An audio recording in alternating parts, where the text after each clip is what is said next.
Вы откуда? Казахстана. Из какого города?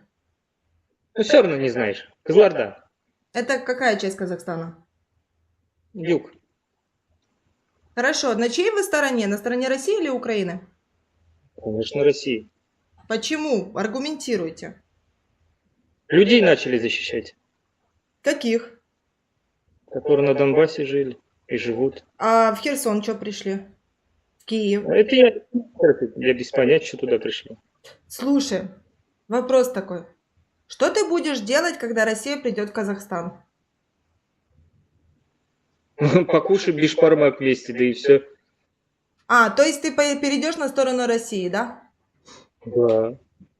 Российская Федерация заявляет, что это исконно русские земли.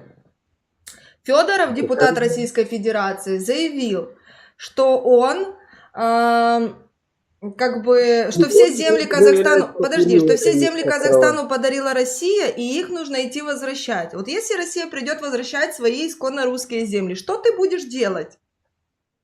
Пускай возвращают. Ты согласен с этим? Пускай возвращают. У нас земли навалом. Девать некуда. То есть пусть забирают. Пусть забирают. Добрый день, меня зовут Виталий Викторович. Недавно случился такой казус в социальных сетях. В чат рулетки я случайно набрел на одну девушку, и у нас завел разговор об отношениях России и Украины. Вот. Начались задаваться провокационные вопросы про отношения России, Казахстана и Украины. Вот. Были заданы очень сильно провокационные вопросы, тем самым спровоцировав меня.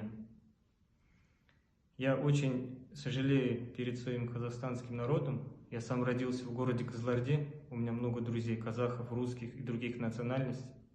Ничего плохого о них сказано не хотел бы я сказать вообще. Так как я живу на своей родине, это родина моя, Казахстан, против него вообще ничего не имею. И хотел бы сказать искренне перед всеми, кто живет в этом городе, кто живет во всем Казахстане, искренне прошу прощения.